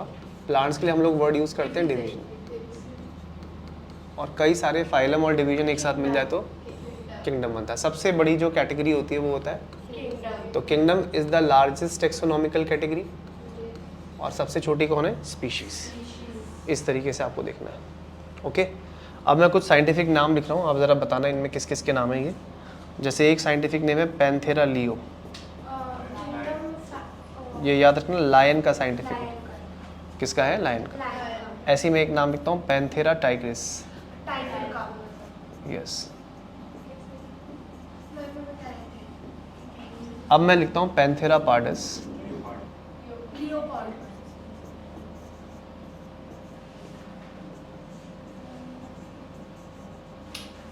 अच्छा, साइंटिफिक नेम कैट का क्या होता है जल्दी बताओ? Domestic cat. कैट का क्या है साइंटिफिक नेम जल्दी से बताइए? फेलिस कैटस। ठीक है, ये याद रखते हैं आपको। 4 साइंटिफिक नेम है। अब इन 4 साइंटिफिक नेम में जो पहले 3 है उनमें आपने एक चीज़ नोटिस करी, क्या कॉमन है? पैंथेरा। यानी ये तीनों स्पीशीज सेम जीनस की हैं। तीनों स्पीशीज से क्या मतलब है? देखो, ये होगी स्पीशीज़ 1, ये स्पीशीज़ 2 और ये स्पीशीज़ 3। ये 3 अलग अलग स्पीशीज़ सेम जीनस से है ना? और वो सेम जीनस कौन सा है? पैंथेरा। कोई डाउट? देखो, स्पीशीज़ स्पीशीज़ और स्पीशीज़, तो मोर देन वन स्पीशीज़ एक ही जीनस से बिलोंग करती हैं, और इन सब के नाम को करेक्ट लिखने के लिए हमें सेपरेटली क्या करना पड़ेगा, अंडरलाइन। क्योंकि याद रखना कि साइंटिफिक नेम जब हाथ से लिखे जाएं तो they should be separately underline. लेकिन अगर आप बिल्ली का साइंटिफिक नेम देखो, कैट का, तो उसमें ना तो जीनस मैच हो रहा है, स्पीशीज़ तो होगा ही नहीं, कुछ भी मैच नहीं हो रहा है पैंथेरा के साथ, यानी उसका जीनस अलग है। इसका मतलब है कि जो कैट है उसका जीनस ही अलग है, तो कैट के जीनस को हम लोग अलग से लिख देंगे यहाँ पे फेलिस। कैट का अलग इसलिए क्योंकि बेटा वो कैट डोमेस्टिक कैट है, ये बड़ी बिल्लियाँ हैं, ये वाइल्ड कैट्स हैं, बड़ी बिल्लियाँ, ये जंगल में पाई जाती हैं, लेकिन कैट डोमेस्टिक कैट है तो उसका जीनस हो गया फेलिस। लेकिन कैट और बिग कैट्स में कुछ तो कॉमन है, परिवार, फैमिली कॉमन है। तो बड़ी बिल्लियों की और छोटी बिल्लियों की एक ही फैमिली है, जिसे फेलिडेई फैमिली कहते हैं। क्या कहते हैं, फेलिडेई फैमिली। कौन सी फैमिली, हाँ, इसको कैट फैमिली भी कहते हैं, फेलिडेई फैमिली को कैट फैमिली भी कहते हैं। तो कैट फैमिली में सारी कैट्स आ गई है ना, बड़ी बिल्लियाँ भी आ गई और बिल्ली मौसी भी आ गई, ठीक है, तो ये भी आ गए और ये भी आ गए, तो कौन सी फैमिली बन गई, फेलिडेई फैमिली। लेकिन फेलिडेई अकेली फैमिली थोड़ी है, कुत्तों की भी फैमिली होती है, तो कुत्तों की फैमिली को बोलते हैं कैनिडेई फैमिली। कौन सी फैमिली, कैनिडेई फैमिली। एक्चुअली कुत्तों की जो कैनिडेई फैमिली है ना, उसे कुछ किताबों में कैंसीडेई भी बोला जाता है। क्या बोला जाता है, क्योंकि उनके कैनाइन्स होते हैं बड़े बड़े ना। तो ये डॉग फैमिली हो गई, डॉग्स की फैमिली। डॉग्स की फैमिली को क्या बोलते हैं, कैनिडेई या कैंसीडेई फैमिली। अब कुत्तों की फैमिली अलग है, बिल्लियों की फैमिली अलग है, दोनों में कुछ कॉमन है, हाँ, कुत्ते और बिल्ली दोनों मांस खाते हैं, बोथ आर कार्निवोर्स, इन्होंने किसी को नहीं छोड़ा, इनका ऑर्डर है कार्निवोरा, जो मिलेगा वो खा लेंगे बड़े प्यार से, ठीक है। तो इनका ऑर्डर क्या है, कार्निवोरा, चाहे वो डॉग की फैमिली हो या कैट की फैमिली हो। इसका मतलब दो फैमिली मिलकर एक ही ऑर्डर में आ रही है। लेकिन कार्निवोरा अकेला ऑर्डर थोड़ी है, कुछ शाकाहारी भी होते हैं, उनका ऑर्डर क्या होता है, हर्बीवोरा। और हम इंसानों का ऑर्डर है प्राइमेटा। देखो बुक में ये लिखा हुआ है, जो टेबल 1.1 है ना, पेज नंबर 11 पे, उसमें देखो हमारा ऑर्डर क्या दिया हुआ है, प्राइमेटा, वी आर प्राइमेट्स।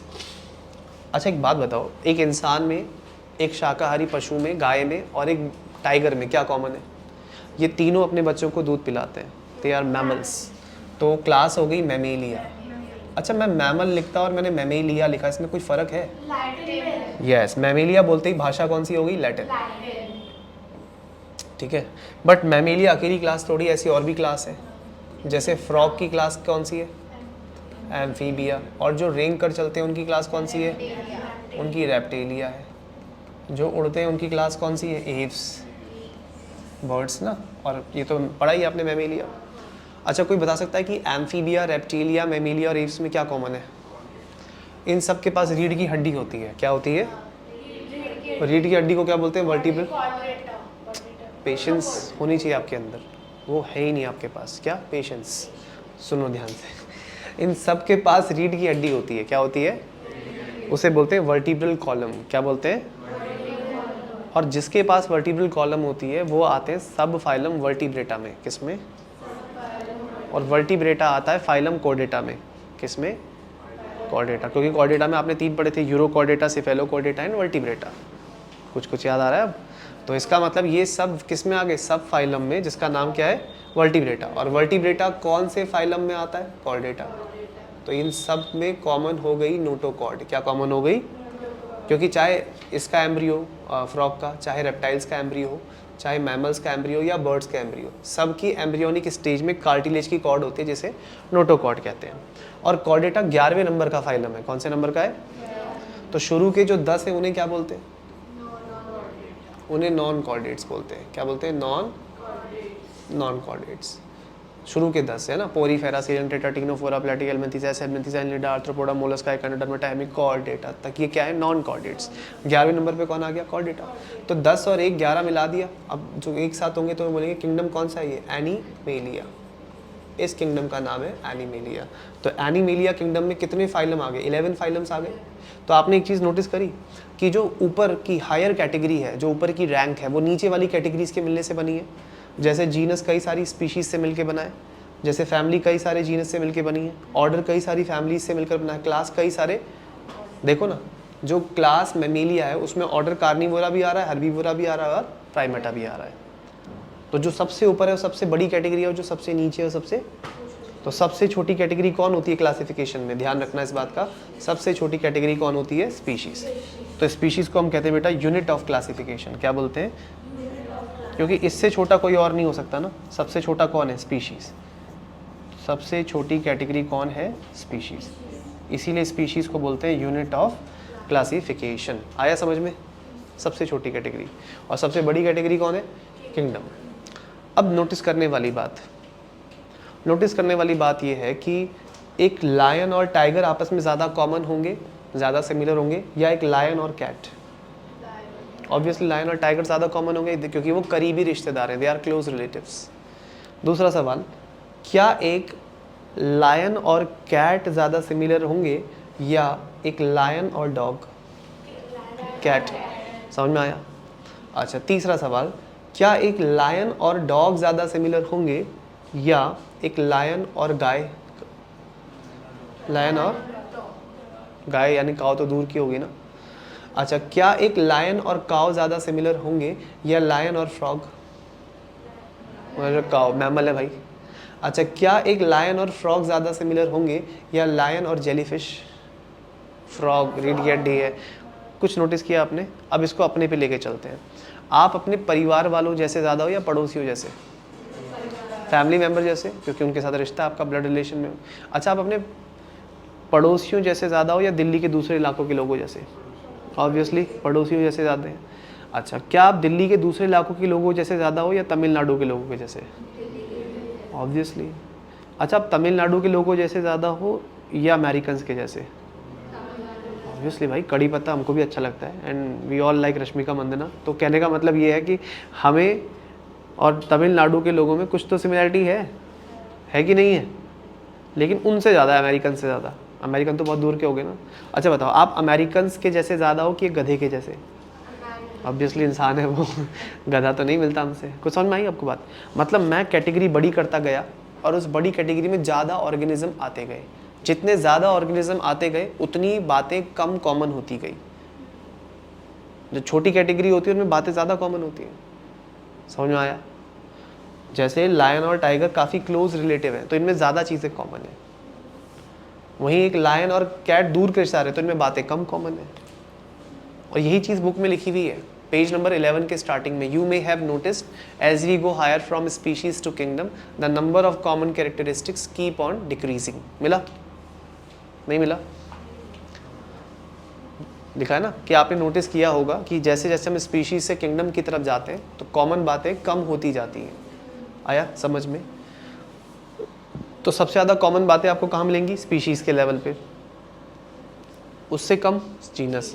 देखो किंगडम में कहने को ऑर्गेनिज्म है तो बहुत सारे हैं, सबसे ज़्यादा तो किंगडम में ही है, लेकिन उनमें बातें कॉमन कम होती है। एक और इन्फॉर्मेशन, ऊपर की जो ये कैटेगरीज हैं, genus, family, order, class, phylum, kingdom, ये सब हाइपोथेटिकल है, रियलिस्टिक नहीं है। ऐसी कोई क्लास नहीं है मैमेलिया जिसमें साल में एक बार सारे मैमल्स जाते हैं। है कोई ऐसी जगह क्लास मैमेलिया जहाँ हम सारे मैमल साल में एक बार जाते हैं, गधे घोड़े सब जा रहे हैं, क्यों भाई क्लास मैमेलिया है, मीटिंग है हमारी? ऐसा कुछ नहीं होता ना। तो दुनिया में क्या रियलिस्टिक है? स्पीशीज़। मैं तो कहूँगा बाजार से जाओ 1 किलो सोलेनम ट्यूबरोसम ले आओ या 1 किलो सोलेनम लाइकोपर्सिकम ले आओ, तो तुम ले आओगे, क्योंकि तुम्हें पता है आलू है, इसका साइंटिफिक नेम है सोलेनम ट्यूबरोसम। यानी स्पीशीज़ वो है जिसे तुम देख सकते हो, हाथ में पकड़ सकते हो, अपने साथ कैरी कर सकते हो। स्पीशीज़ रियल है, बाकी कुछ भी रियल नहीं है। जैसे मैं बोल रहा हूँ फैमिली कैंसिडेई, तो सच में कोई फैमिली कैंसिडेई है? जंगल में कहीं पे बोर्ड लगा होगा फैमिली कैंसिडेई, वहाँ पे सारे कैनाइंस घूम रहे होंगे, ऐसा नहीं होता ना। तो इसका मतलब ये बाकी की कैटेगरीज हमने बनाई है अपनी समझ के लिए, और जो वास्तविक है दुनिया में वो कौन है? Species.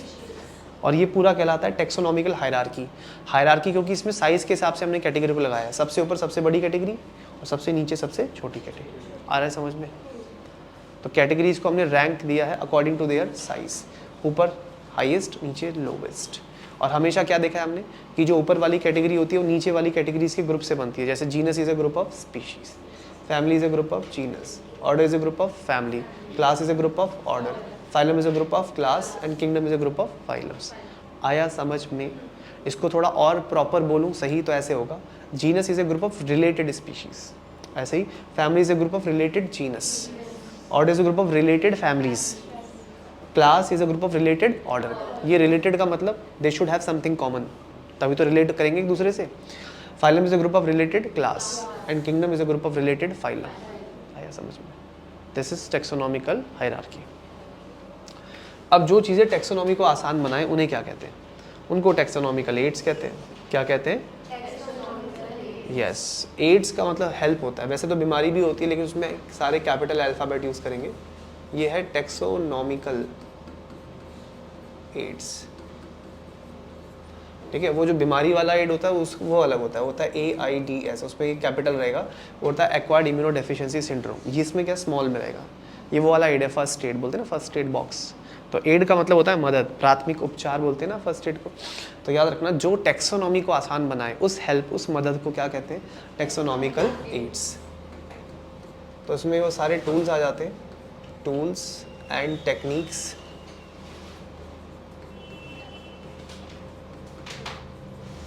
tools and techniques that makes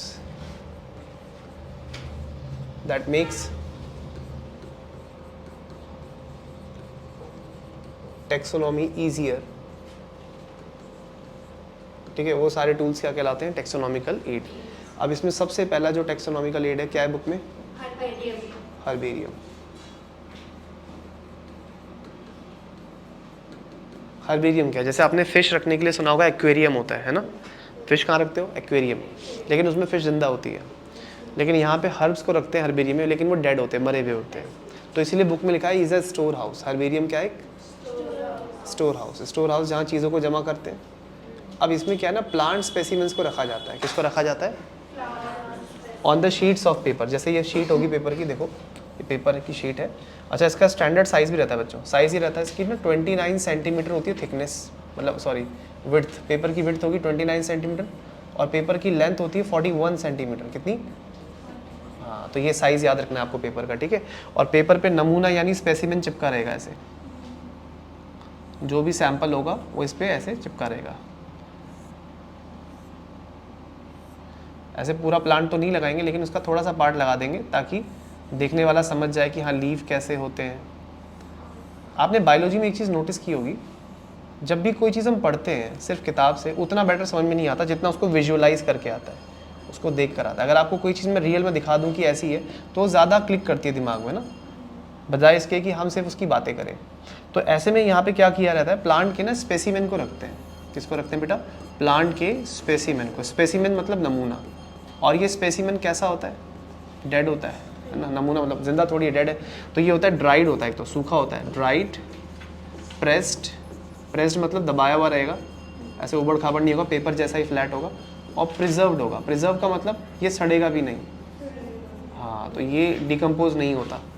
तो plant specimen dried, pressed and preserved on the sheets of paper. ये जो शीट ऑफ पेपर है ना बेटा, ये जो शीट ऑफ पेपर है इसे हर्बेरियम शीट कहते हैं। क्या बोलते हैं इसको? और हर्बेरियम शीट का ना अपना एक स्टैंडर्ड साइज होता है, वो स्टैंडर्ड साइज मैंने लिख दिया यहाँ पे, ठीक है। 29 centimetre width and 41 centimetre length.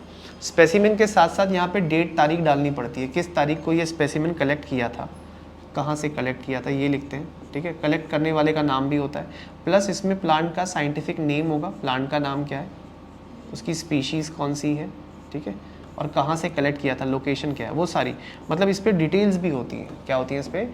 Details. Specimen तो होता ही है, साथ ही साथ उस स्पेसिमेन की डिटेल्स भी होती हैं। तो इससे फ़ायदा क्या होता है, पढ़ने वाले को सब समझ में आता है। उसको प्लांट भी दिख गया है ना, सब सामने देखने को मिल रहा है, तो ज़्यादा अच्छे समझ में आएगा। अब मैं तुमसे सिर्फ सनफ्लावर की बातें करूँ, तुम्हें दिखाऊँ ना सनफ्लावर कैसा होता है, तो तुम याद नहीं रख पाओगे ना उसको। लेकिन सनफ्लावर की बातें भी बताई, सनफ्लावर कैसा होता है और तुम्हें दिखा भी दिया, तो एकदम दिमाग में सेट हो जाएगा। तो वही काम करती है कौन? हर्बेरियम। तो हर्बेरियम वैसा ही है जैसे आपको छोटे क्लासेस में 6th या 5th क्लास में स्क्रैप बुक बनवाते होंगे टीचर, जिसमें फूल पत्तियां चिपकाने के लिए कहते थे। बट फ़र्क बस इतना है कि वहाँ ब्लैक पेपर होता था, यहाँ वाइट पेपर होता है। और वहाँ छोटी कॉपी होती थी, यहाँ पे एक बड़ी शीट होती है जिसका एक स्टैंडर्ड साइज़ होता है। और ये फाइल्स में लगे होते हैं, और ये फाइल्स एक रूम में होती है, उस रूम में एयर कंडीशनिंग होती है और उस रूम का एक टेम्परेचर रहता है, ताकि फाइलों में लगे हुए ये पत्ते, फूल पत्तियाँ सड़े ना। साथ ही साथ इनमें पॉइजन भी डला रहता है, जहर डला होता है इनमें मतलब अगर आपने इनके पन्नों को पलटा ऐसे, जैसे आप नॉर्मली थूक लगा के पन्ने पलटते हो, तो आखिरी बार पलट रहे होंगे क्योंकि जहरीले होते हैं। सो दे आर पॉइजनड, जहर डाला होता है इसमें। क्या पॉइजन डालते हैं इसमें? मर्क्यूरी क्लोराइड HgCl2 और कार्बन डाई सल्फाइड CS2, इस तरह का जहर का इस्तेमाल किया जाता है। पॉइजन क्यों करते हैं बेटा? To prevent decomposition. क्या करने के लिए? टू प्रिवेंट, ताकि जो स्पेसिमेन हमने लगाया है वो क्या ना हो, डिकम्पोज ना हो, क्योंकि अगर वो डिकम्पोज हो गया तो फिर तो सारा बेकार हो जाएगा। आया समझ में? ठीक है। Herbarium is a store house जहाँ हम प्लांट के स्पेसिमेन को स्टोर करते हैं on the sheets of paper. कोई डाउट? इसके बाद दूसरा क्या है? बोटेनिकल गार्डन कोई ओपन गार्डन नहीं होता जहाँ ऐसे घूमने चले जाएं हम, खाना खाने के बाद टहलने चले जाएं, है ना, रात को खाना खा के डकार मारने चले जाएं, ऐसा गार्डन नहीं है। और ऐसा भी गार्डन नहीं है कि सुबह सुबह कॉलेज बंक करके किसी समवन स्पेशल के साथ चले जाएं, ऐसा भी नहीं है। तो ये यहाँ जाने की लगती है टिकट, पैसे लगते हैं यहाँ आने के, और ये ओपन नहीं होता है, कोई भी नहीं जा सकता, एंट्री टिकट एग्जिट ऐसे होता है, और बहुत ही अच्छे से मेंटेन किया रहता है। आप में से कोई गया कभी किसी बोटेनिकल गार्डन में? ठीक है, तो जाना कभी, तो काफ़ी सही रहता है, स्टूडेंट्स के लिए तो बहुत अच्छा है। यहाँ पे वैरायटी ऑफ प्लांट्स होते हैं प्रोटेक्टेड एनवायरनमेंट में, यानी उनकी केयर की जाती है, उनका ध्यान रखा जाता है। अलग अलग इलाके के प्लांट एक ही जगह उगाए जाते हैं, मतलब कि देश भर के ही नहीं, विदेशों के पौधे भी उसी जगह पे उगाए जाएंगे। सो कलेक्शन होता है प्लांट्स का, बस फ़र्क क्या होता है, यहाँ पे लाइव प्लांट्स होते हैं, जिंदा पौधे होते हैं। हर्बेरियम में क्या होते हैं? डेड। यहाँ क्या होते हैं? Live. So variety of plants are grown at a common place, at a common area। तो एक कॉमन एरिया में वैरायटी ऑफ प्लांट्स को उगाना, उनको प्रोटेक्ट करना, ये कहलाता है बोटेनिकल गार्डन। इसमें क्या होगा? प्लांट ऐसे लगाया रहेगा, इन्होंने प्लांट को उगा के रखेंगे,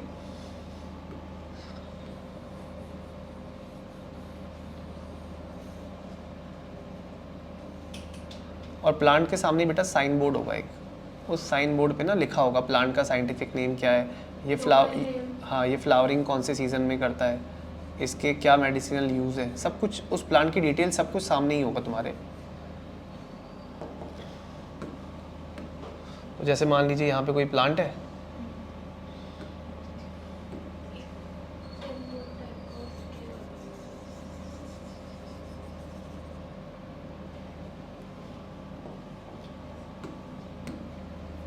तो इसके सामने ऐसे यहाँ पे साइन बोर्ड लगा रहेगा, और उस साइन बोर्ड में सारी डिटेल्स होंगी। क्या लिखी होंगी? डिटेल्स। तो प्लांट भी है, प्लांट के सामने उसकी डिटेल्स है। इस तरह का नज़ारा आपको देखने को मिलेगा किस पे? बोटेनिकल गार्डन में। यहाँ जाके आप अपनी इन्फॉर्मेशन ले सकते हो, मतलब जानकारी बढ़ा सकते हो।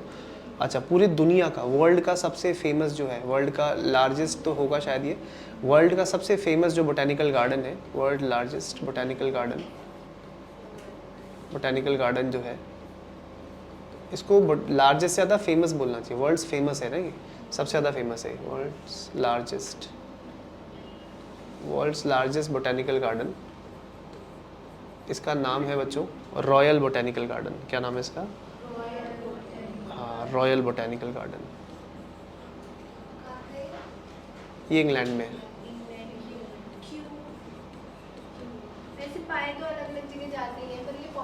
ये बहुत पॉपुलर है, यस।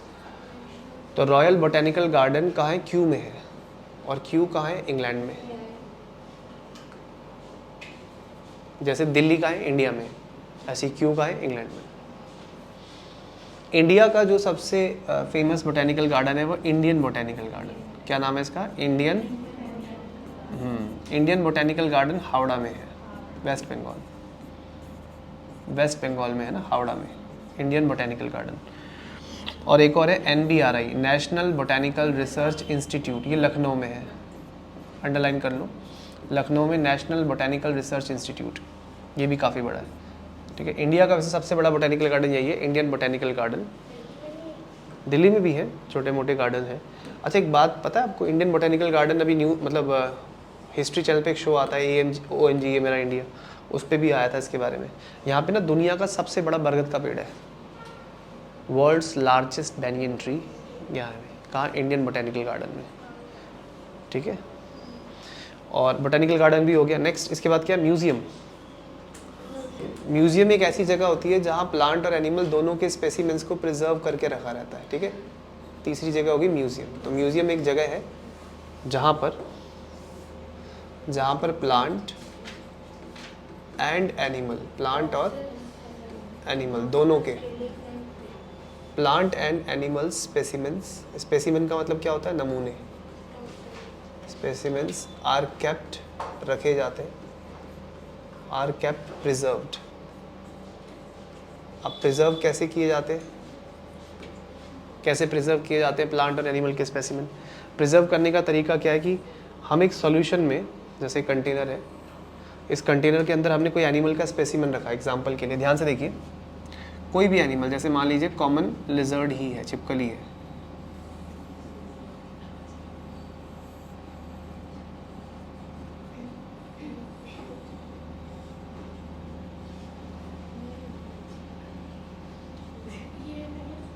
ठीक है। अब ये छिपकली जिंदा है नहीं, ये तो मर चुकी है, लेकिन इसकी लाश को, इसकी बॉडी को प्रिजर्व करके रखा हुआ है, ठीक है, इसको प्रिजर्व करके रखा हुआ है इसके अंदर, कंटेनर के अंदर। इस कंटेनर के अंदर एक लिक्विड भर देते हैं बेटा, इस लिक्विड का नाम होता है फॉर्मल्डेहाइड सॉल्यूशन। कौन सा सॉल्यूशन?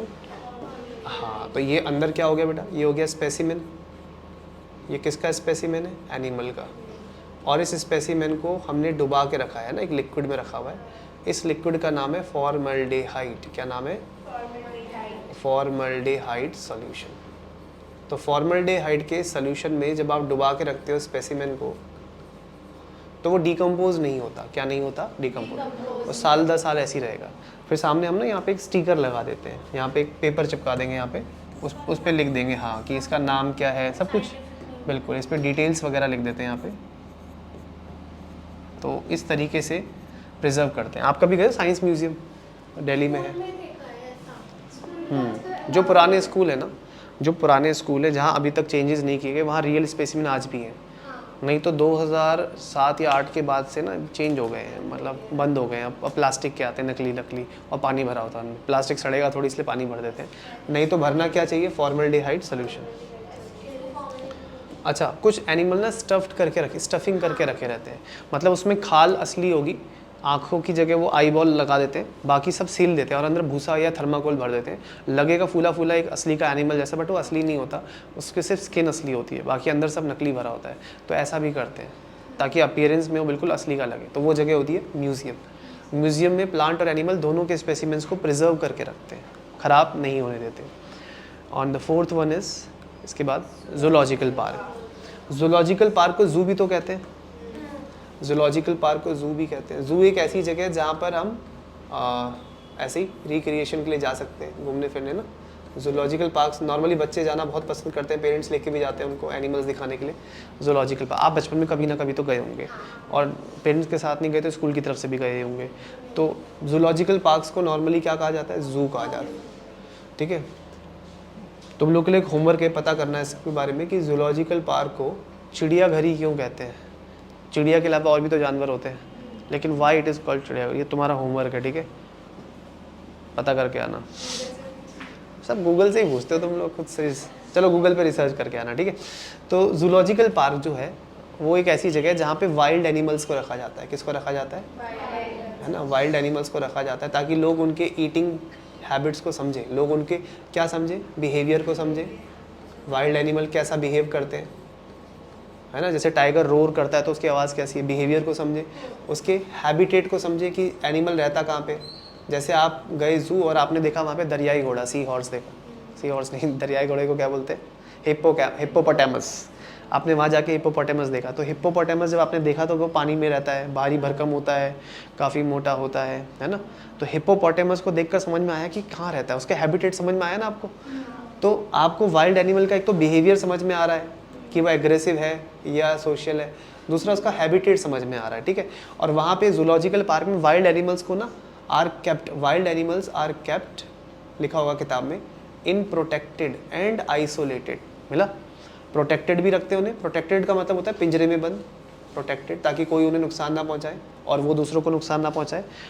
प्रोटेक्टेड भी रखते हैं एंड आइसोलेटेड। आइसोलेट का मतलब होता है अलग।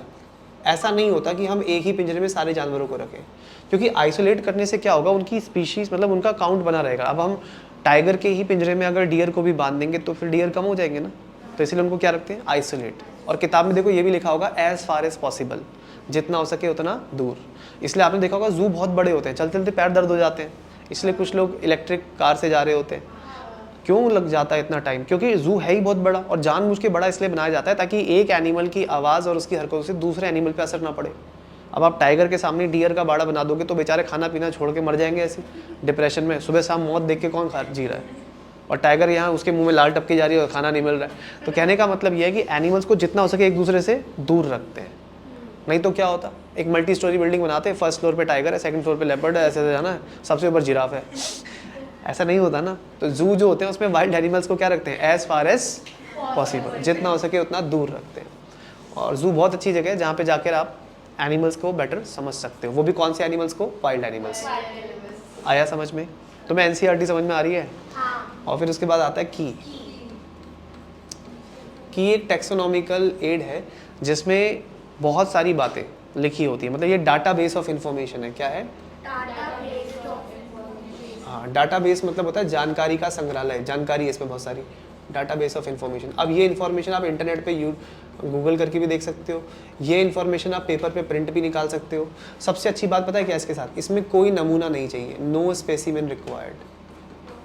हाँ, नो स्पेसिमेन रिक्वायर्ड। स्पेसिमेन यानी नमूना नहीं चाहिए। नमूना नहीं चाहिए, अच्छी बात कैसे हो सकती है? अच्छी बात ऐसे हो सकती है बेटा, क्योंकि कुछ स्पीशीज ना इस दुनिया में खतरे में है, एंडेंजर्ड है। जैसे आपने नाम सुना होगा Himalayan snow leopard, Indian snow leopard, उसकी आबादी वैसे ही बहुत कम है। अब वो स्नो लेपर्ड जंगलों में वैसे ही बहुत कम बचे हैं, नेचर में वैसे ही बहुत कम बचे हैं, और अगर आप उसे मार के उसको उसकी खाल लटका के रख दोगे तो ऐसी आबादी और कम नहीं हो जाएगी? तो जो नेचर में ऑलरेडी कम है उसका स्पेसिमेन कहाँ से लाए? तो ऐसे में सबसे बढ़िया रहती है की, क्योंकि की क्या है? इन्फॉर्मेशन, जानकारी, जिसमें पॉइंट्स में लिखी हुई है। किस में लिखी हुई है? पॉइंट्स में। इसमें जो हर पॉइंट होता है ना वो एक कपलेट होता है। क्या होता है? अच्छा, कपलेट वर्ड कपल से आया, ठीक है। कपल का मतलब क्या होता है? दो। इसमें जितनी भी इंफॉर्मेशन होगी वो पॉइंट्स में लिखी होगी, और इन पॉइंट्स को बोलते हैं लीड। क्या बोलते हैं? लीड। ऐसे लीड 1 होगा, ऐसी दूसरी लाइन को बोलेंगे लीड 2। क्या बोलेंगे? लीड 2। हाँ, बता रहा हूँ अभी। जैसे ये एक स्टेटमेंट है, यहाँ पे लिखा है, मान लो ये टाइगर के ऊपर की है, ये जो मैं की आपको पढ़ा रहा हूँ ये टाइगर के ऊपर है। तो टाइगर के बारे में लिखा है कि टाइगर टेरेस्ट्रियल है, एक पॉइंट में लिखा है टाइगर टेरेस्ट्रियल है, और दूसरे में लिखा है कि टाइगर एक्वेटिक है। क्या है? एक्वेटिक। अब आपको पता है इन दो में से हम एक को सिलेक्ट करेंगे, दूसरे को रिजेक्ट करेंगे। किताब में ये लिखा है ना, selection of one and rejection of other. और जैसे ही हम टेरेस्ट्रियल को सिलेक्ट करेंगे तो अगले 2 ऑप्शन आ जाएंगे कि टाइगर खाना कैसा खाता है ना। इसमें 2 ऑप्शन आ जाएंगे, टाइगर हर्बीवोर है या टाइगर कार्निवोर है। फिर हम कार्निवोर को सिलेक्ट करेंगे तो फिर आगे 2 ऑप्शन आ जाएंगे कि भाई रात को एक्टिव रहता है टाइगर कि दिन में एक्टिव रहता है, नॉक्टर्नल है कि डायurnal है। डायurnal का मतलब होता है दिन में एक्टिव रहता है। यानी हर बार आपको कितने ऑप्शन मिलेंगे? 2, और आपको उन 2 ऑप्शन में से एक को सिलेक्ट करना है, दूसरे को क्या करना है? रिजेक्ट। तो जैसे ये एक ऑप्शन है, ये एक लीड है, ये दूसरी लीड है, तो कितनी लीड होगी? 2। और दोनों लीड एक दूसरे की अपोजिट है ना, ध्यान से देखो, ये दोनों अपोजिट है, ये दोनों अपोजिट है। तो याद रखना, जो एक दूसरे के अपोजिट होते हैं ना उन्हें कॉन्ट्रास्टिंग कहते हैं। क्या कहते हैं? कॉन्ट्रास्टिंग कैरेक्टर्स, यानी एक दूसरे के अपोजिट। तो आपको हमेशा 2 कॉन्ट्रास्टिंग कैरेक्टर में से एक को चुनना है और दूसरे को रिजेक्ट करना है। किताब में लिखा हुआ है keys are generally analytical in nature, मतलब की जब आप पढ़ेंगे तो आप एक नतीजे पर पहुंचेंगे। Keys are generally analytical in nature, जिसमें ऑर्गेनिजम्स को क्लासीफाई करते हैं सिमिलैरिटीज़ और डिससिमिलैरिटीज़ के बेसिस पे कि वो कितने एक जैसे और कितने एक जैसे नहीं हैं। क्या ये बात समझ में आती है? इसमें जितनी भी बातें, जितनी भी स्टेटमेंट्स होती हैं वो हमेशा पेयर में लिखी जाती है। जैसे ये एक स्टेटमेंट है, ये एक स्टेटमेंट है, फिर ये एक स्टेटमेंट है, और 2 अपोजिट स्टेटमेंट्स को कपलेट कहते हैं। क्या कहते हैं? इधर देखो सब लोग, जैसे ये एक स्टेटमेंट है और ये एक स्टेटमेंट, दोनों स्टेटमेंट एक दूसरे क्या है? अपोजिट। तो दोनों को एक साथ क्या बोलेंगे? कपलेट। ऐसे इन दोनों को एक साथ कपलेट, इन दोनों को एक साथ, और आपको 2 में से एक को सिलेक्ट करना है, दूसरे को रिजेक्ट करना है। लेकिन की जो होती है ना, की हमेशा हमेशा उनकी होती है जो ऑलरेडी डिस्कवर्ड है। So keys are always for a discovered मतलब जो ऑलरेडी डिस्कवर हो चुका है टैक्सोनॉमिक ग्रुप। याद रखना, की कभी किसी भी नई ऑर्गेनिज्म के लिए नहीं होती। मतलब की का यूज़ आप किसी नए ऑर्गेनिज्म को क्लासीफाई करने के लिए नहीं कर सकते, जो ऑलरेडी डिस्कवर्ड है, जिसके बारे में ऑलरेडी इन्फॉर्मेशन अवेलेबल है, उसके लिए होता है। और की में सारी बातें पॉइंट्स में लिखी होती हैं। ये बिल्कुल ऐसा है, मान लो आज संडे का दिन है, आज तो है ही संडे, खैर एग्जाम्पल सही बैठेगा इस हिसाब से। तो मान लीजिए संडे का दिन है, आपने सोचा आज बाहर खाते हैं, नाश्ता नहीं किया, सीधा घर से बाहर आ गए। तो घर से बाहर आए आप, बाहर आए तो एक रेस्टोरेंट में चले गए, आप एक रेस्टोरेंट में गए तो उसमें 2 दरवाजे थे, ठीक है। एक पे लिखा था ब्रेकफास्ट और एक पे लिखा था लंच। अब सुबह के 10 बज रहे, तो आपने सोचा यार ब्रेकफास्ट करते हैं, है ना। तो आप जैसे ही ब्रेकफास्ट वाले दरवाजे में घुसे तो उसमें अंदर 2 दरवाजे थे, ठीक है, 2 दरवाजे थे उसके अंदर। एक पे लिखा था समोसा, एक पे लिखा था ब्रेड पकौड़ा। आपने देखा मौसम ठीक हो रहा है बारिश का, तो समोसा खाते हैं, तो आप उसमें घुसे अंदर, तो उसमें भी अंदर ऐसे 2 दरवाजे थे, 2 दरवाजे थे। समोसे वाले में घुसे तो 2 दरवाजे थे, एक में लिखा था हरी चटनी के साथ और एक में लिखा था लाल चटनी के साथ, ठीक है, हरी चटनी और लाल चटनी। तो अब लाल चटनी तो बासी भी चल जाती, हरी फ्रेश बनती, तो हरी चटनी के साथ खाते हैं। तो उसके अंदर घुसे तो 2 दरवाजे थे, एक में लिखा था गरम खाएंगे, एक में लिखा था ठंडा खाएंगे। तो आपने कहा नहीं यार मतलब गरम खाएंगे, ठंडा क्यों खाएंगे।